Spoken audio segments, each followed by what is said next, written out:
Hey guys, welcome back to my channel. I'm Ash in Theory, and this is how you can set up a fully automated decoy system that can also emulate a player shooting to distract your enemies to give you that edge in array defense. With the Rust Industrial update coming out, I have loads of content planned for fully automated systems to include in your base. So make sure you like and subscribe if you'd like to see more automated systems in Rust. Now, this is on a live server before the Industrial update. You can try this today.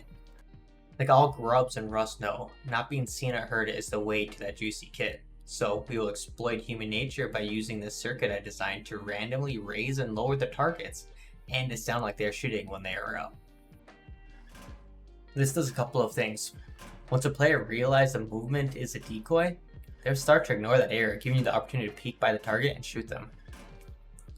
Currently, you can buy these skins pretty cheap in the marketplace. One thing people may not know about these targets is when you shoot them, you get a hit marker and a hit marker sound. But you also get that metallic sound. But if you're far enough away, so 50 meters or so, you don't get that sound anymore. Now you just get the hit marker and the hit marker sound.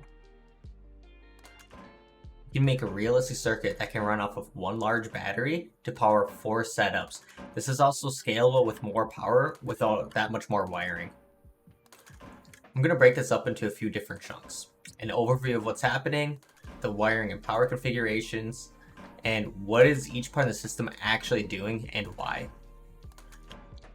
There are 3 subcircuits to the setup: your power circuit, your looping circuit, and your decoy circuit.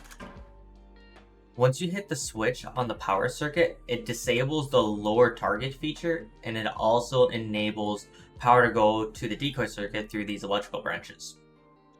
And it also enables the looping circuit to start. Once the looping circuit starts, a random true or false value happens, causing the decoys to change state. So let's get into the wiring.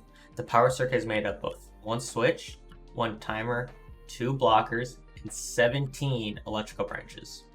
The looping circuit is comprised of 1 XOR switch, 1 timer, 1 blocker, 4 electrical branches. The decoy setup is comprised of 4 RAN switches, 4 OR switches, 4 electrical branches, 4 timers, and 4 targets. The electrical branches are tied together in a series. The first one has a configuration of 50, second one is set to 5, third one is set to 2, fourth one is set to 20, fifth one is set to 2, with the remainder going 15.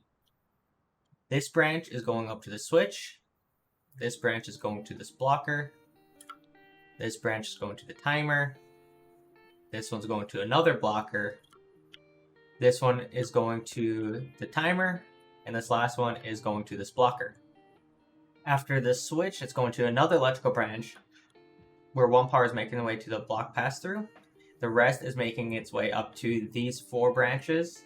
And after these 4 branches, which are all set to 6, the rest of the power is then going to these 3 branches, which are set to 3 as the teal color. After this blocker, it's being split up by this electrical branch where 2 power is going to this XOR switch and 1 power is going to the toggle on this timer. The timer is routed to the block pass-through of this blocker. The blocker is then going to these 3 electrical branches, and these are all set to 4, being yellow. The orange wires are being routed to the RAN input on the RAN switches. The teal wires are being routed to the input on the timers. The yellow wires are being routed to the input on the OR switch. The XOR switch is being routed to the toggle on the timer. The output of the timer is routed to the block pass-through of the blocker. The blocker is routed to the electrical branch, and the electrical branches are routed in series. These electrical branches are configured to 2 power, being the purple wires. One of the outputs of the first electrical branch is making its way back to the XOR switch. The output of these electrical branches are going to the set port on the RAN switch. Each decoy circuit is identical. The output of the RAN switch is going to the input of the OR switch. The output of the OR switch is going to this electrical branch. This electrical branch is split up where 2 power is going into the lower on the reactive target, and 1 power is going to the toggle on the timer. And the output of the timer is going into the reset on the target. Now, what is the system doing and why? When the system is on, the RAN switch and the timer get power through these electrical branches, while this blocker is now allowing the XOR switch to get power, starting the looping of this circuit. In the looping circuit, when the timer has been toggled, it allows power to go through to the blocker. When the blocker gets power, it then cuts off the power to these electrical branches. And when electrical branches don't have power, no power gets sent to the toggle on the timer, so then the system resets itself. When the RAN switch is true, it allows 5 power to go through it to the OR switch, which is more power than what the OR switch is getting from the forced shutdown electrical branch. So you can see how the power is changing from a 3 to 4 depending on what state the system is in. What that does is now the timer, when it's true, will get 1 power, and when it's false, we'll get 0 power. And the reactive target lower gets 2 power. Turning the system off powers off both the RAN switches and the timer power, and it sends a signal through this blocker to the toggle on this timer. When the toggle on this timer is active, it breaks the power from this blocker to these electrical branches. When these electrical branches don't have power, the OR switch is completely inactive. And then after the set amount of time, these electrical branches will get power, forcing the reactive targets down. Now you might be thinking, I left something out of the video so far, and that's true. That's the target emulating a shooting sound. Now, before I show you that, please like and subscribe. A ton of work went into figuring this out, and I'm just getting started with the full automation in Rust, so you don't want to miss out.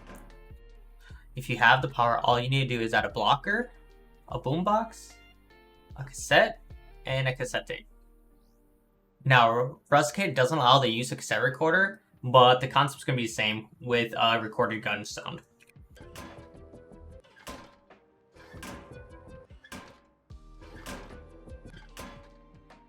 But for wiring it, all you need to do is make sure your boombox has power, put power in your target.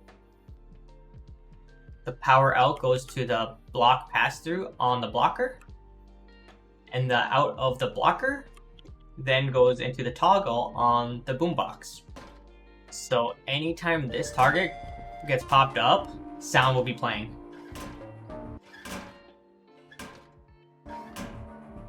I don't think this is really worth adding due to the power of the boombox is 10 power, and this setting where voice props volume affects boomboxes and the cassettes. Thank you guys for watching. I'll see you in the next video.